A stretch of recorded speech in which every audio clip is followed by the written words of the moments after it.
करत हुअन। कैसे?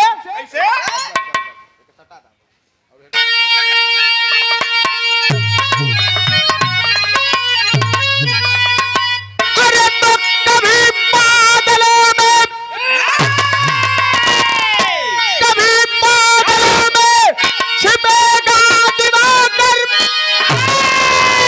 अरे कभी चांद को भी अंधेरा मिला है, अरे कभी बाहर से भूमि कंपित हुई तो अरे सभी को मुसीबत का फेरा मिला है। परम ब्रह्म परमात्मा सृष्टिकर्ता महाकाल शिव सकति साधक सहाया, कठिन काल का चक्र जब की चला तो अरे भंवर में फंसी थी खेवैया की नैया।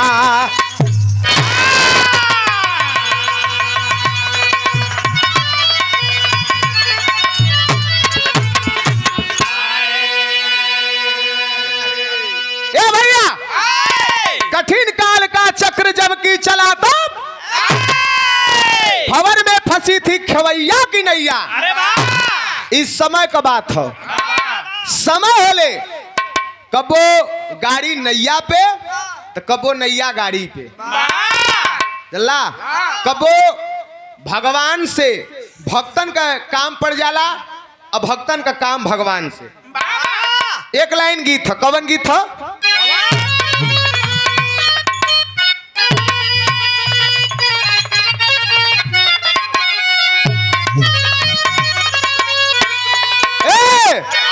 देखा बिरहा जगत में हमारे रामदेव गुरु और बुल्लू गुरु एक दूसरे का पूरक रहलन। रामदेव गुरु जी और बुल्लू गुरु जी इन लोगन के बिरहा में बात का काट बात से, धून का काट धून से, तेरी का काट तेरी से, या बिरहा का काट बिरहा। बुल्लू गुरु जी बड़ा लहाय के खेगा में का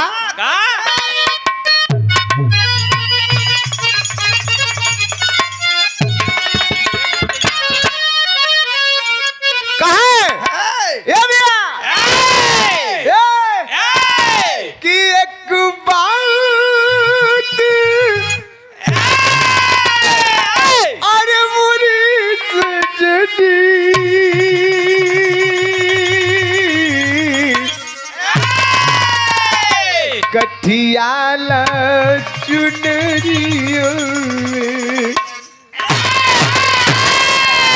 लेकिन जब रामदेव गुरु जी का पारी आवे यही के खड़ा कह दे, खड़ा कर दे, स्वर स्वर खड़ा कह दे। कैसे कहा?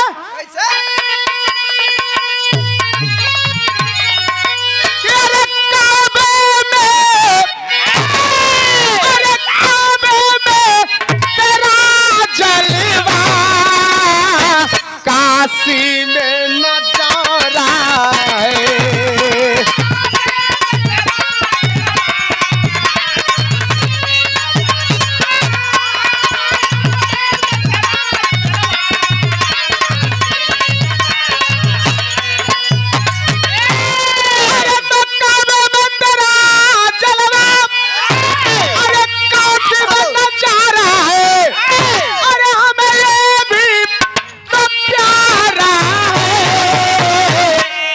हमें वो भी तो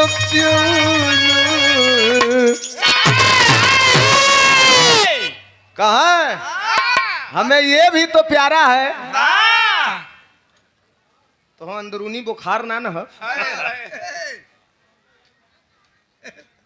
तो के जब देखा थी तब तू ऐसा मुड़िया कह के बैठल हो। नजर मिला के गाले हाथ संझा के टाइम ना रखल जाए। बिरहा का आनंद लीजिए, फूल है गुलाब का सुगंध लीजिए, मंच पे बैठ के बिरहा का आनंद लीजिए। समझाऊ समझाऊ कि ना समझाऊ? कहे कि हमें ये भी प्यारा है, हमें वो भी प्यारा है। ए भैया, लेकिन इंसान के दुनिया में जिए के हो कौन से जिए? वरना एक पुड़िया जहर खाए के मर जाए।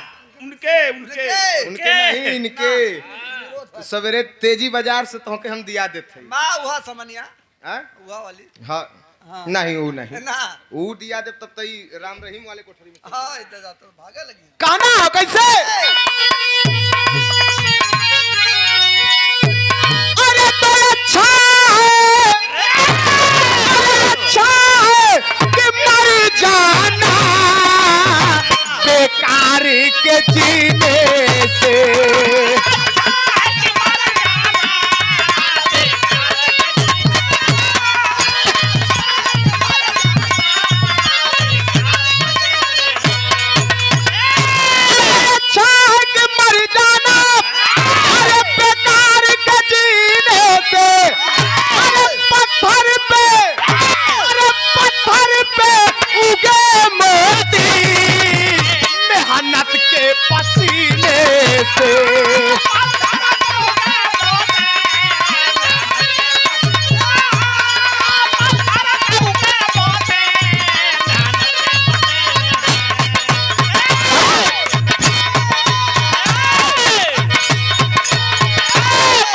शेर हुआ कहना है कैसे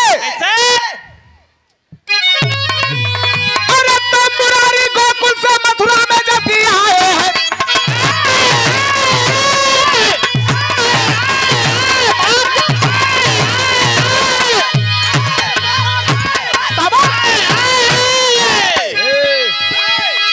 कठोर कंस के आतंक को मिटाए हैं श्याम बलराम की जयकार चारों ओर हुई श्याम बलराम की जयकार चारों ओर हुई पतित पावन को प्रजा पाकर के विभोर हुई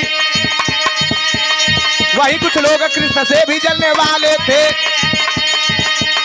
वही कुछ लोग कृष्ण से भी जलने वाले थे वही कुछ लोग कृष्ण से भी जलने वाले थे प्रसन्न जीत ससुराजीत दिल के कहा लेते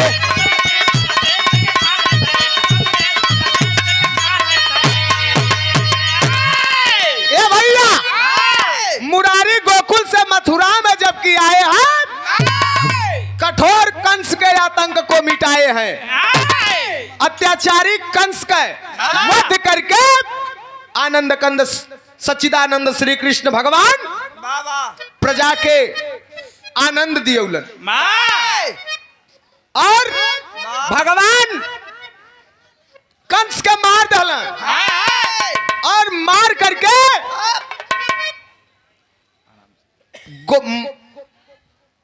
गोकुल में कह के आल कि जात है या जल्दी आई दिन बीत गए लौटलन ना गोपी जो हत रहे यार भगवान एक अपन अलग दुनिया बनौलन जेकर नाम रहे द्वारिका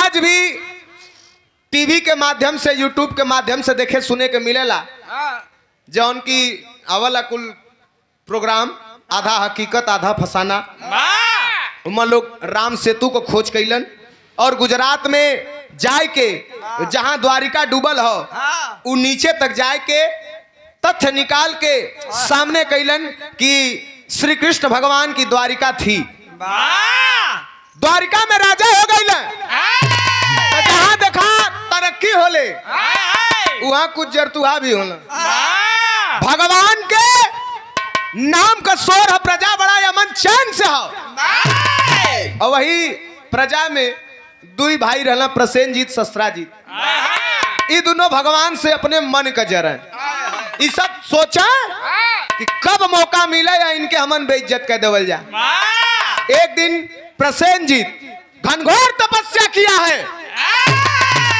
केकर भगवान भास्कर भगवान भास्कर मतलब समझला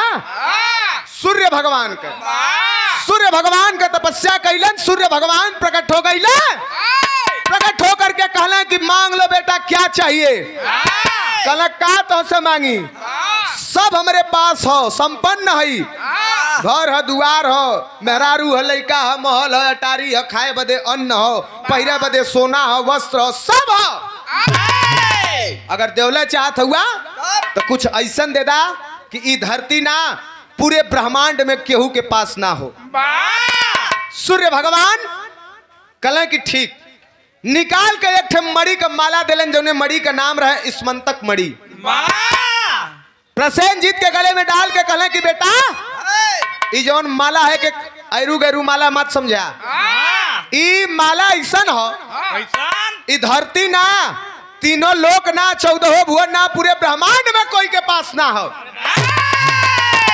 प्रसेनजीत कलश की बस बस यह तो हम चाहत ली। ए भैया प्रसेनजीत अलन ससुराजीत के साथे में लेके कृष्ण भगवान के पास जाए के कहले कि सुना जाए के खड़ा भइले कृष्ण भगवान कहले आवा बैठा भैया पानी पिया। कहे पानी पिया थोड़ो आयल है।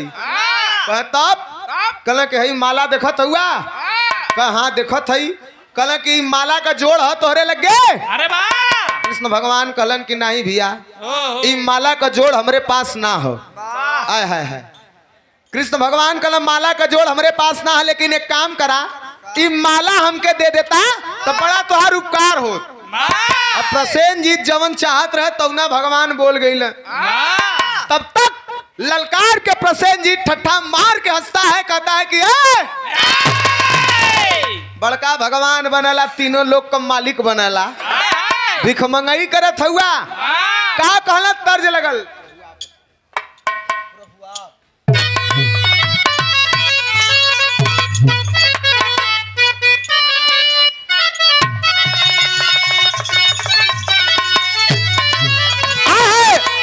ये गीत बड़ा पुरान हो।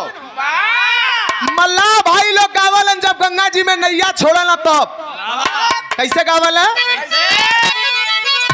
कि धीरे अरे धीरे से बहो गंगा मैया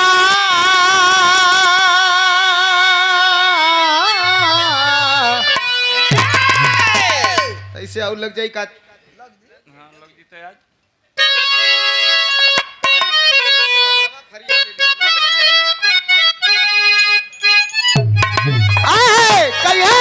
कि अरे धीरे से बहो गंगा मैया उस पार हमें भी जाना है।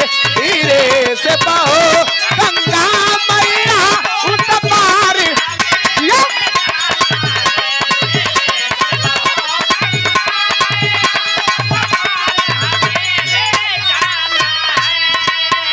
लेकिन यही के बदल के गाजीपुर के बिरहा के सम्राट सदाबहार गायक अरे वाह स्वर्गीय शिवमूरत गुरुजी गावे कैसे गावे प्रभु आप बसो बन मोर मन में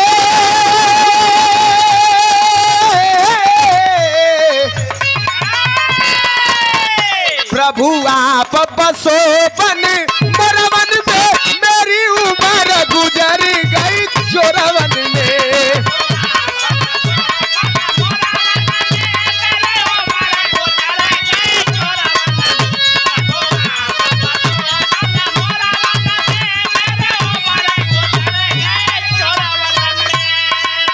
सुंदर पुष्पहार और 201 रुपए का आशीर्वाद हमारे सुभाष चाचा के छोटे भाई अरविंद यादव चाचा कोठमा से बहुत बहुत प्रणाम। तनी ऐसे लोगन नाराज मत हो जाइए हमन का दुकानदारी है भैया और कुछ ना हो खेती बाड़ी नहीं हो इस सब यहाँ पर लोगन के देवल है। देही पे जवन कुर्ता है धोती है गाड़ी है यहाँ तक कि हमरे माई बाबू के मुंह में निवाला जात हो या हमरे छोटा से बच्चा के मुंह में दूध जात हो सब यहाँ पर लोगन के देवल हमार कुछ ना कहना हो का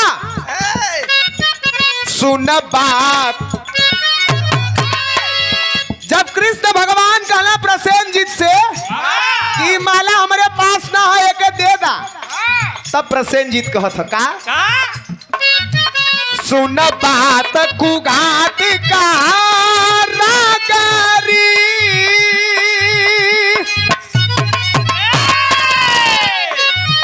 सुन बात कुघाट का रगरी कछु मांगत नाही लचात भला सुन बात कुघाट का रगरी कछु मांगत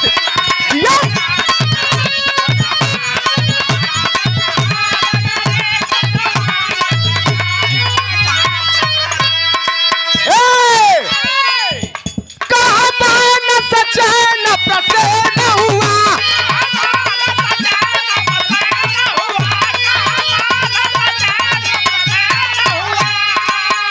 आंखें टकरान बन में वो गया, आंखें टकरान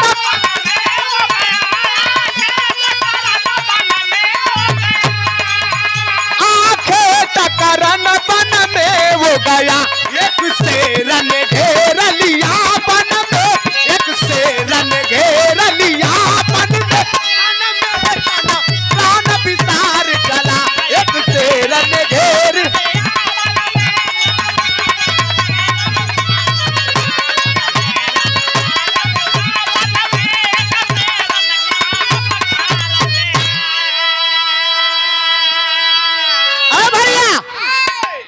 भगवान कहला कि माला हमके दे दा।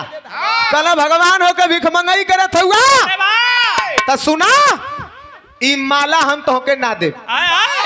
भगवान के उल्टा सीधा बोल के प्रसेनजीत और शस्त्राजीत निकल गईलन। जात जात रास्ते में प्रसेनजीत कहला कि भैया शस्त्राजीत। कहे हाँ भैया। कहे तू जा घरे। कहे तू कहे हम जाती जंगल शिकार करे। आखेट करन वन में वो गया, हम जाते शिकार करे और निकल पड़ना जब शिकार करे के लिए तो जंगल में प्रसेनजीत का सामना कैसे भैया?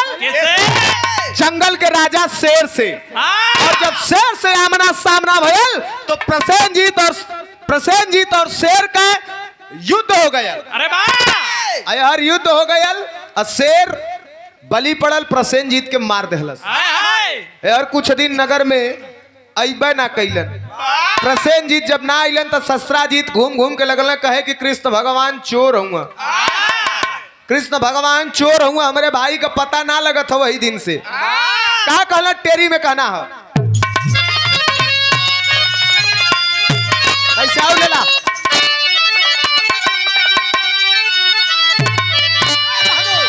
अरे तक कन्हैया जी के लागल चोरिया,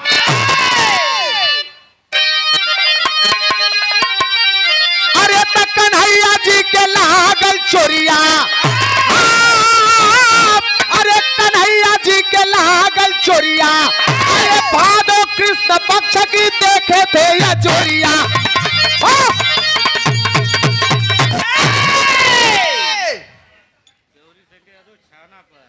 छाना छाना पर गौरी संगीत छाना पर बनारस में वीरदर्शी और सूरज यदुवंशी के 25 तारीख का होता गौरी शंकर यादव छाना।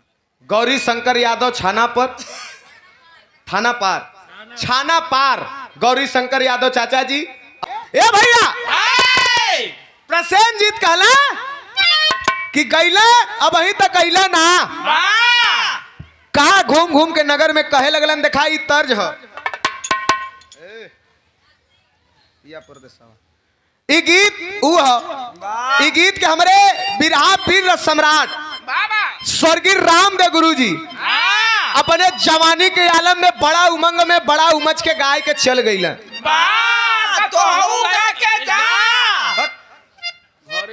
कहाँ जा ऐसे बनारस ऐसे बतावा ऐसे बतावा लोगन हमके हमारा पत्ता काट देला। नहीं हो मत बोलल के लिए ना ना ना घरे जा कर लेगा। कागदाई सरस्वती माई जबान पे बैठे नहीं भैया। भी कच्ची गिरस्ती है, लड़का बड़ा छोट। हां बोलू बोलू हुआ भाई ये हम देखिया कथु मास्टर उनके का कहत हुआ पकड़ा जी हां राती में पकड़ा जाला वो अक्सर। ए भैया देखा हम ही ना कहब कि हम रामदेव गुरुजी नियर गाई ना, हमारे अंदर उस शक्ति है ना है। एक कोशिश है और नीक लग गयल लह गयल तो ठीक, और ना लही तो आप लोगन क्षमा करके अपन आशीर्वाद दे दिया लोगन। फिर कोशिश करब, रियाज करब, तनी से और रियाज करब, ठीक है। आवा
कि श्याम बनल है दुश्मनवा। ई बचपन का चोर हुआ कबो जाए के मेहरारून का छीर चोरौला तो कबो जाए के माखन चोरौला। आज हमारे भाई के मरवाए के लगत हम मरी का माला चोरा लेलन।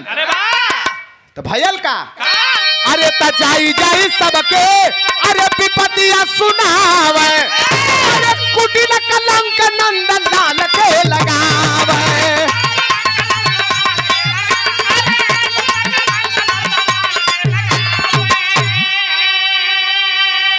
ए भैया कैसे कि अरे जाई जाई सबके अरे विपतिया सुनावे अरे कुटिल कलंक नंद लाल के लगावे।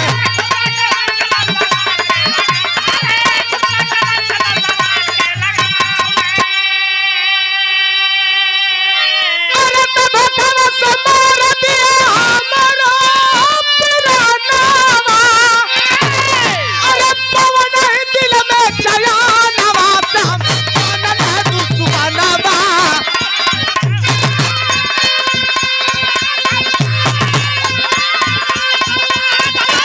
अरे जिया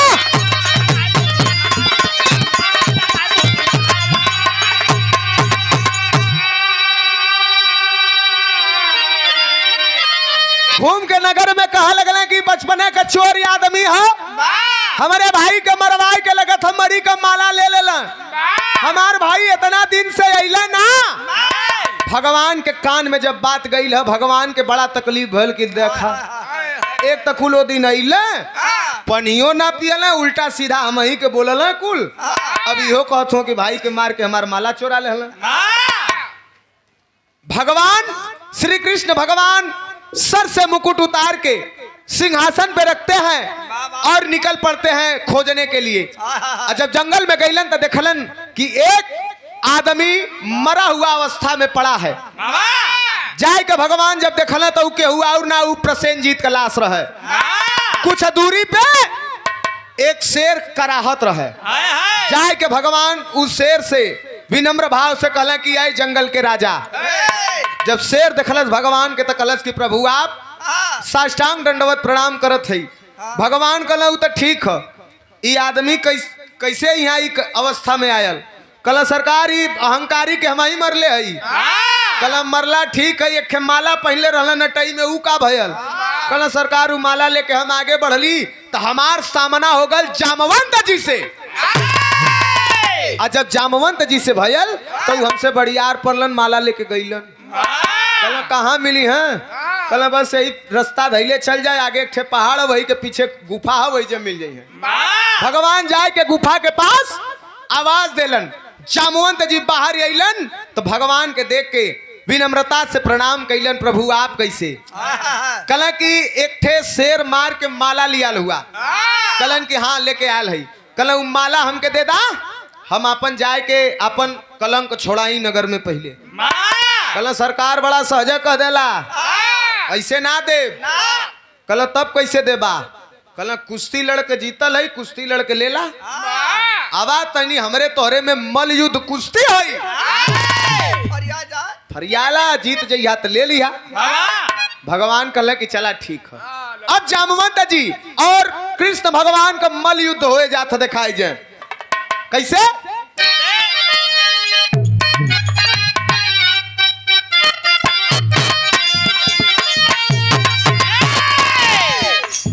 ई बिरहा का करेजा है शौलरिया।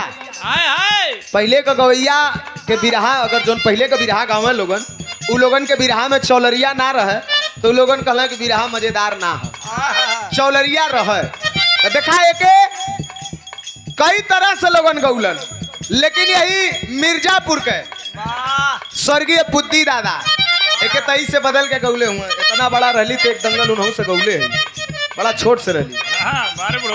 ओ बुद्धि दादा गाँव है कैसे कह राम रामायण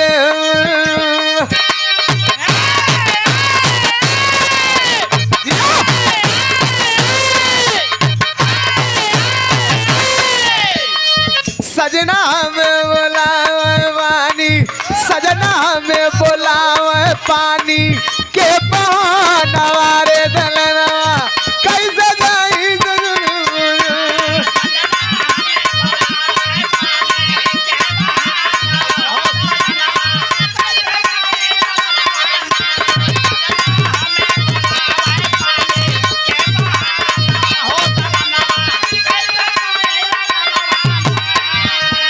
लेकिन यार जामवंत जी पैतरा बनौलन, एक तरफ कृष्ण भगवान लड़े लगला कैसे ठोकताल जंग में दोनों, ठोकताल जंग में दोनों बालकारिया हो नजरिया जैसे चमके बिजुरिया ना कि ठोकर।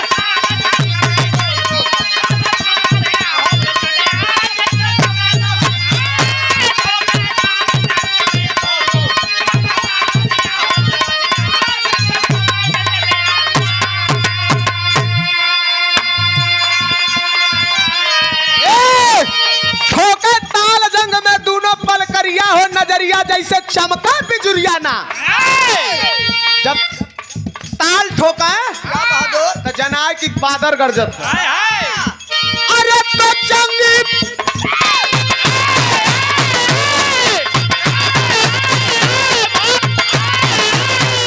अरे जंगी जामवंत पलटाई मार धोबिया पाट सदाई, मार धोबिया पाट सदाई ढेकुली मार पछे अदुराई, ढेकुली मार पछे अदुराई नटवली निकास उठाए, नटवली निकास उठाए उल्टी मार रिक्शा बची गईल, उल्टी मार रिक्शा बची गईल करुणारिया हो नटरिया।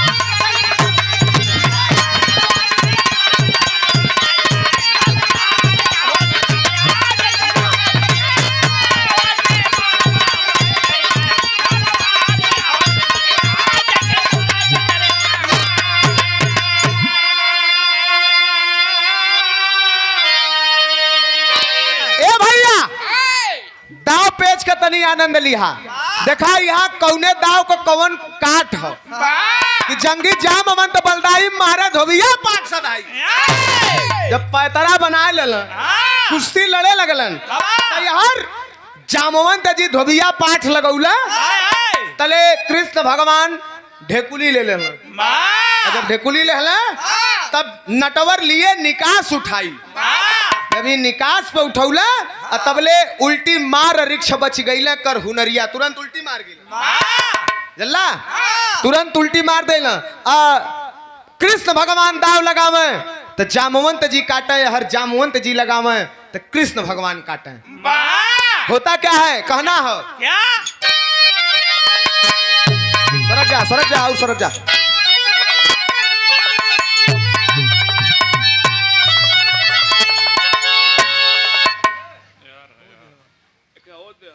ओके जाता तो हर कहे बार बार लटकत लगत है मालिक नीचे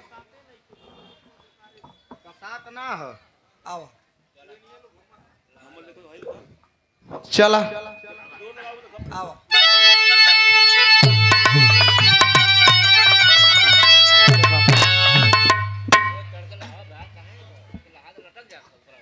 ई देखा ई कहाँ से आगल पॉइंट कर एके हम यहाँ कैले हई तो ई देखा अपने से अपने से ढील हाँ बनाता। दूसरे के बड़ा कहत ला भाई तोरो लटकत है चला। भाई, इनो- अरे बल्लरा बहादुर बढ़ावा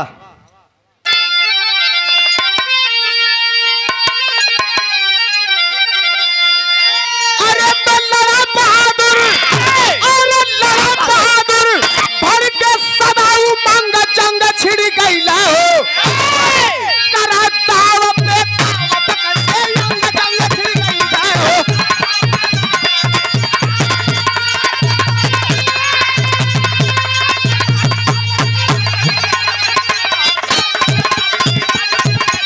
ए भैया लड़ा बहादुर भर के सदा उमंग जंग छिड़ गईला हो करे दाव पर दाव पकड़ के यंग जंग छिड़ गईला हो। कहना हो का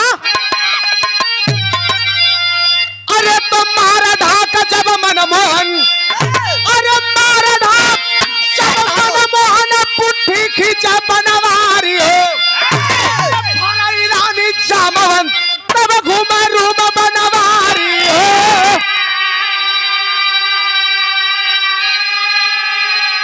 अरे कठिन कृष्ण जी, अरे कठिन कृष्ण जी, मारे काला जंग जंग छिड़ गईला हो।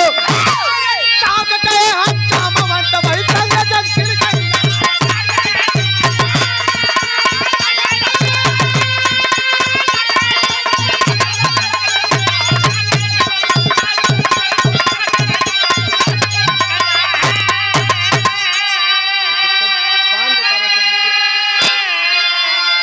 ए भैया, मारा ढाक जब मनमोहन पुट्ठी खींचा बनवारी हो। अरे वाह अब हरे ईरानी जामवंत तब घुमा रूम बनवारी हो।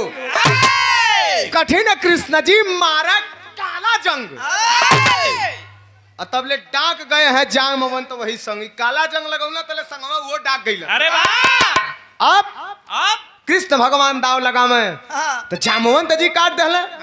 जामवंत जी दाव लगावे तो कृष्ण भगवान काट दहले। देखा पेवर वीर रस बसवरिया आल्हा पहले के हमरे गायक लोगन गावे, हमरे स्वर्गीय गुरु जी लोगन का ये आशीर्वाद हो। इनमें से थोड़ा से स्वर लय पूज्य गुरु जी लोगन का रही, और बाकी तोहार हमार नहीं, हमरे गुरु जी का।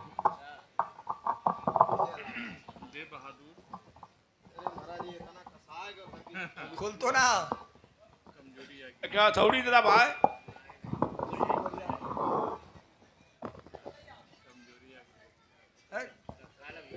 आवा देखा पेवर वीर रस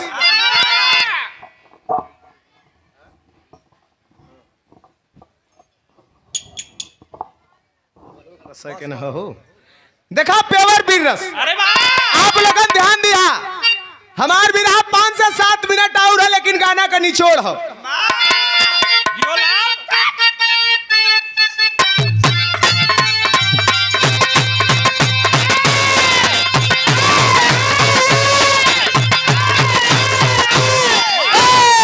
अरे तहिम गिरी दता हटे ना सागर।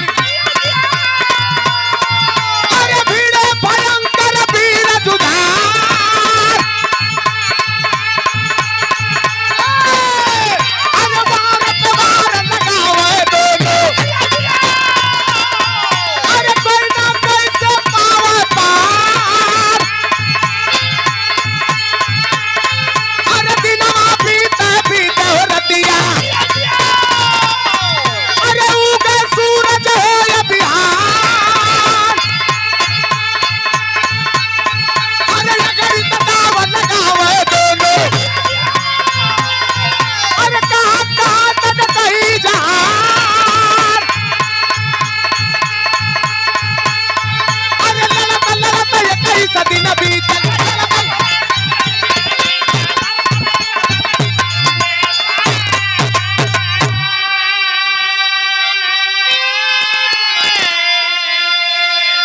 ए भैया, 3 कुश्ती, एक कुश्ती कृष्ण और जामवंत जी का कुश्ती जो कि लगातार 3 और रात 21 दिन होता रह गया। और दूसर की कुश्ती यही बनारस के पीली कोठी पे भइल रहल देवा तिवारी और उदल के। अरे वाह लगातार 7 दिन तक कुश्ती होत रह गई। और तीसर की कुश्ती मारुति माने कर है, जवन की लगातार 3 दिन तक कुश्ती चलल। दिन या रात लड़ता रहे लोगन। मतलब कोनो वीर कदम पीछे हटवही के ना तैयार रहे। यार जामवंत जी या कृष्ण भगवान के दिन रात लड़त लड़त 21 दिन बीतल हा।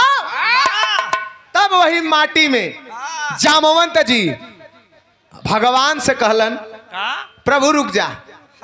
भगवान कहला कैसन? कहला एक ठे बात कहल चाहत है। कहला बात कहल चाहत हुआ कि सुस्तात हुआ। कहला कमजोर मत समझा, सुस्तात ना है, लेकिन एक ठे बात कहल चाहत है। कहला कहा? तब कहला जामवंत जी का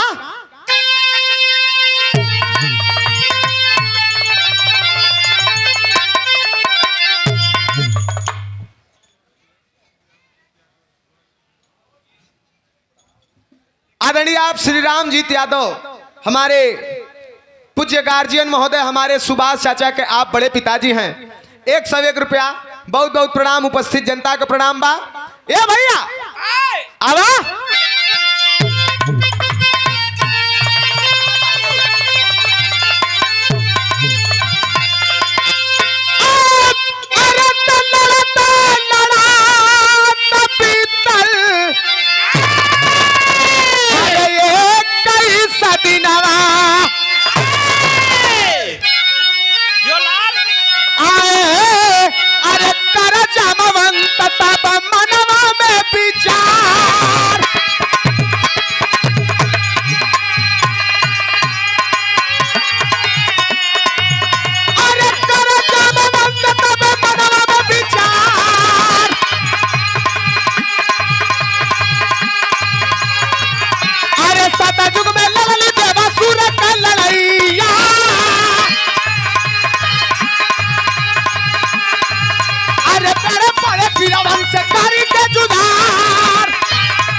लड़ाई वही लंका के मजार।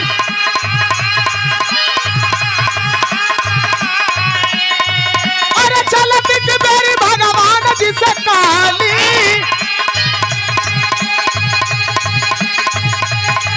अरे लड़ने से पेट नहीं भरल सरकार।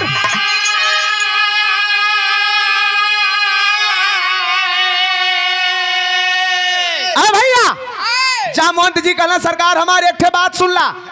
कहा कह सुना हमरे मन में विचार आवत हो। सुना ऐसा तैसन आदमी ना है, हम वह जामवंत हई। सतयुग में देवासुर संग्राम का लड़ाई भई रहल। एक तरफ दानव एक तरफ देवता, और उस लड़ाई में बड़े बड़े वीर रहलन। समुद्र मंथन भयल, और लड़ाई जब देवता और असुर का भयल, बड़े बड़े वीर मारल गए, लड़ाई खत्म हो गई। लेकिन सरकार हमार लड़ले से पेट ना भरल। सतयुग बीतल आ गयल त्रेता, और त्रेता युग में राम रावण का लड़ाई लड़ली लंका के अंदर। प्रकांड विद्वान महान पंडित रावण जैसा वीर योद्धा मारा गया है, इंद्र जैसा धनुर्धर मारा गया। ऐसन तैसन नहीं हो, लड़ाई ना रहल। अरे जौने समुंदर का कौनो और छोर ना रहा, उस समुंदर पे खाली हमान पत्थरा का पुल बांध देली। 18 छौड़ी खाली बानरी सेना रहल, लेके लड़ाई हमन जीतल लली। सरकार राम के विजय मिलल, रावण मारल गईलन, बड़े बड़े वीर मारल गईलन, लड़ाई खत्म हो गई। लेकिन हमार लड़ले से पेट ना भरल। कल लेकिन जौने समय पुष्पक विमान पे बैठ के भगवान मर्यादा पुरुषोत्तम श्री रामचंद्र जी और माता सीता जी साथे में लक्ष्मण भैया जाए लगलन। ओ समय हम भगवान से कहली कि प्रभु देवासुर संग्राम लड़ाई खत्म हो गल, हमार लड़ले से पेट ना भरल। राम रावण वाली लड़ाई खत्म हो गई, लेकिन एक से एक वीर मार गिलन, हमार लड़ले से पेट ना भरल। तब ओ समय भगवान मुस्किया के आप कहले रहला कि त्रेता बीतेदा जब आई द्वापर, तो द्वापर में हम तोहार इच्छा पूरा करब। मुरली मनोहर श्री कृष्ण भगवान मंद मंद मुस्कियात हुए। कल बोला तो आगे कहा बोला कल सरकार सुना सुना का कहे कि अरे लागत बाकी आ जाई गईला वही दिनावा।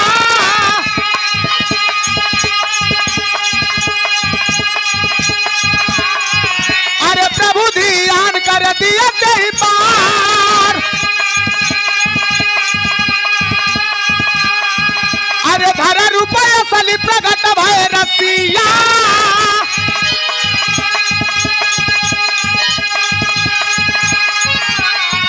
अरे गिरे हरि चरण में जमावत मझार।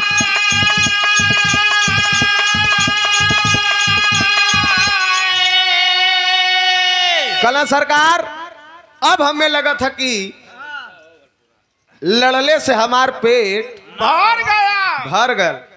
देवासुर संग्राम लड़ाई लड़ गई, लड़ाई खत्म हो गई, लेकिन लड़ने से पेट ना भरल।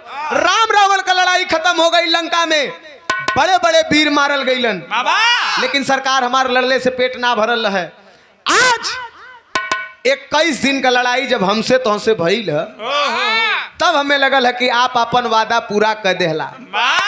भगवान कहलन लड़ने से पेट भर गल, कलन के हाँ का तब जल्दी उमड़ी का माला दा, हम निकली बड़ा दिन फसौला हमें तो। कल सरकार दे दे, लेकिन एक ठे और इच्छा है। कल कहा कल कि हम भगवान अपने प्रभु के देखले बड़ा दिन हो गल है, एक बार वो रूप में आप हमें दर्शन दे दा। मर्यादा पुरुषोत्तम श्री रामचंद्र जी के रूप में भक्त वत्सल श्री कृष्ण भगवान दर्शन देले चतुर्भुज रूप में, और दर्शन देने के बाद जब जाए लगलन कलन के अब वो माला दे दा, जब हम जाई कल की जइहा, लेकिन प्रभु एक ठे काम और बचल है। कल का कल की हमारे एक ठे बिटिया है जौने का नाम है जामवंती, वही जामवंती से बियाह कर लेता तो हमार उद्धार हो जाता। तब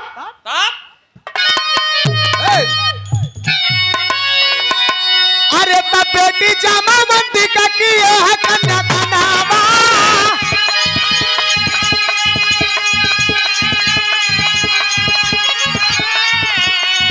अरे बेटी जामवंती का किए है कन्या का नामा,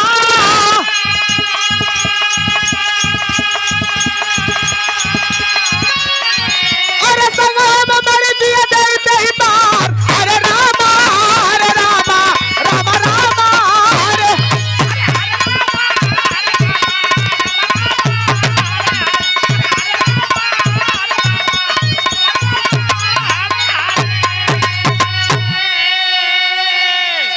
भगवान भक्त वत्सल रहलन और वैसे जामवंती के साथ में शादी कैलन। और जब शादी कैले तो आप लोगन टेलीविजन में पेपर पत्रिका पे देखले होबा कि भगवान कृष्ण के बगल में 3 ठे रानी, के एक तरफ जामवंती, एक तरफ सत्यभामा, एक तरफ रुक्मिणी, 3 ठे रानी।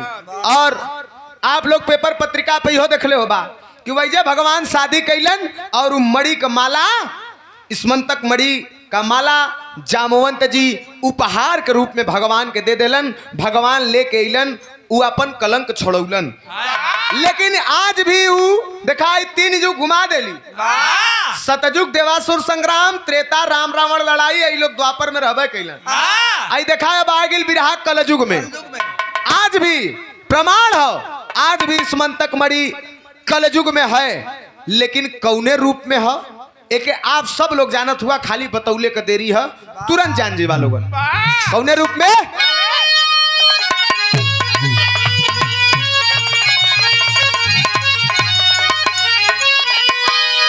अरे मरी समयंतक, अरे मरी समयंतक मशहूर रह गई, अरे तकल, अरे कल जुगवा में नाम कोई नूर हो गई।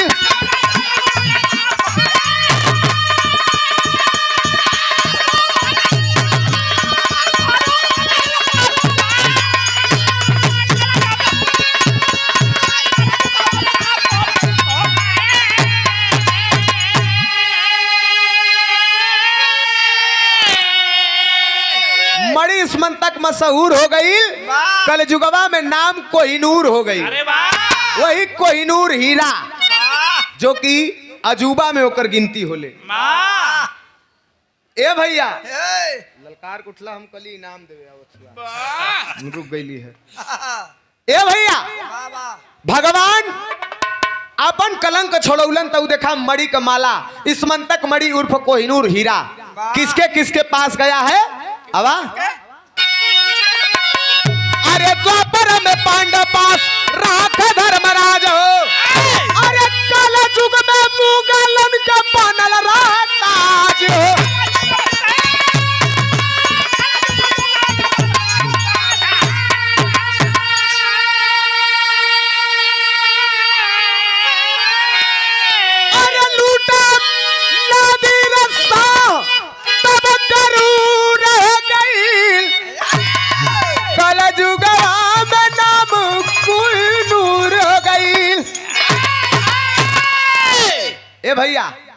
द्वापर युग में धर्मराज भैया के पास में इस्मंतक मणि उर्फ कोहिनूर हीरा था।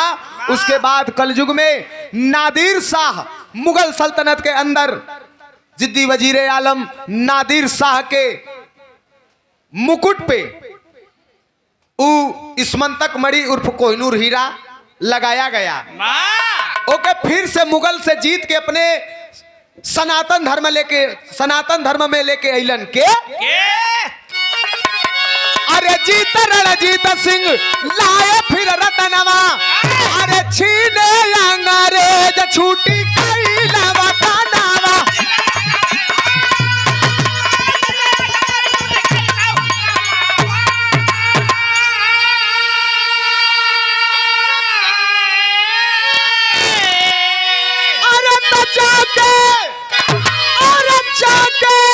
अरे इंग्लैंड हमसे दूर हो गई अरे तलब जुगवा में नाम कोहिनूर।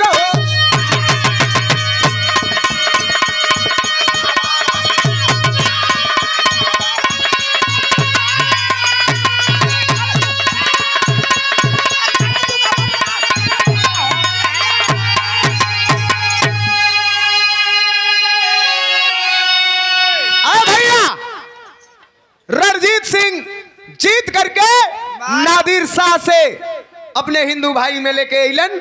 लेकिन ओकरे बाद जब अंग्रेजन का हुकूमत आयल, ब्रिटिश गवर्नमेंट का जब समय आया है, अंग्रेजन के पास चल गए। और जब भारत छोड़ के अंग्रेज जाए लगल उस साथे में इस्मंतक मणि उर्फ कोहिनूर हीरा लेके चल गईलन। आज भी इंग्लैंड के म्यूजियम में इस्मंतक मणि उर्फ कोहिनूर हीरा रखा हुआ है। भारत सरकार एक बार चाप चढ़ौलस कि हमारा वो शान है, हमारा अमानत है, उसको वापस किया जाए। पहले तो कुल कहला कि आवत अली जा तो समुंदर में गिर गए। भारत कहलस कि सुई डोरा रहल है हेरा जाई, हमार चाहिए, देने के लिए तैयार हुआ है। ब्रिटिश गवर्नमेंट जब देने के लिए तैयार हुआ तब तक हमारे एक पड़ोसी मुल्क है, अपने देश में एक सुई बनाए का हैसियत नहीं है, लेकिन हमारे अखंड भारत को तोड़ने का सपना देखता है पाकिस्तान। वो ललकार देहलस कि हमहू के चाहिए। काहे से जौने समय ब्रिटिश गवर्नमेंट था उस समय हिंदुस्तान और पाकिस्तान एक था, बंटवारा हो गया। तो जौन इस्मंतक मणि उर्फ कोहिनूर हीरा आई तो हिंदुस्तान में ऊ काटल जाई आधा आधा, एक भाग रखाई हिंदुस्तान में, एक भाग रखाई पाकिस्तान में। एक ठे हिंदुस्तान में रही, एक ठे पाकिस्तान में रही। तो कोनो चीज का वजूद होले अगर ओके काट देवल जात तो ओकर महत्व खत्म हो जात, ओकर सुंदरता खत्म हो जात। हिंदुस्तान कलश की जहां हो तहां रह दो। खे बिरहा का शुभचिंतक हुआ, बिरहा सुने वाला हमार यूट्यूब पर सुनलन यह बिरहवा, फोन कैलन कहलन भैया इंग्लैंड में हम कमाई ला, व्हाट्सअप कॉलिंग कैलन कहला इंग्लैंड में कमाई ला। हम कहे भैया तो हमसे कोनो गलती? कहला गलती ना, जौन आप गौला हो सोचे थे जाके देखी। हम कही एकदम जाके देखा, देख के आवा तो हमके भी बतावा, अगर गलत रही तो ऐसे बिरहा भी न गई।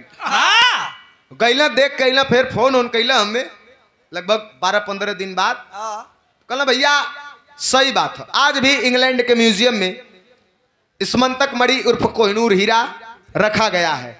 जो हमारे हिंदुस्तान के भाई लोग हैं कमा रहे हैं बाहर, वो लोग जालन देखलन और गौरवान्वित महसूस करलन कि हमारे देश की शान है, हमारा धरोहर है। आवा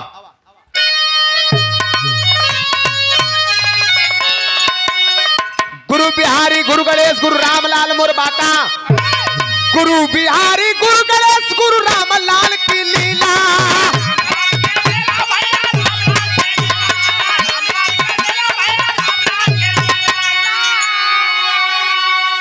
अरे कभी चंद्र का रामदेव का जोड़ कोई न मिला हो।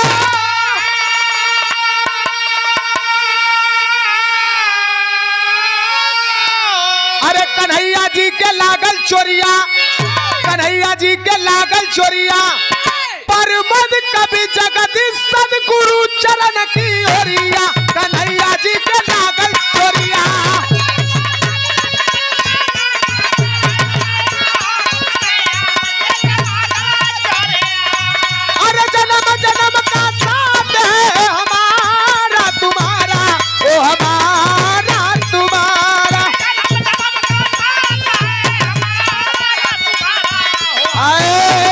राधा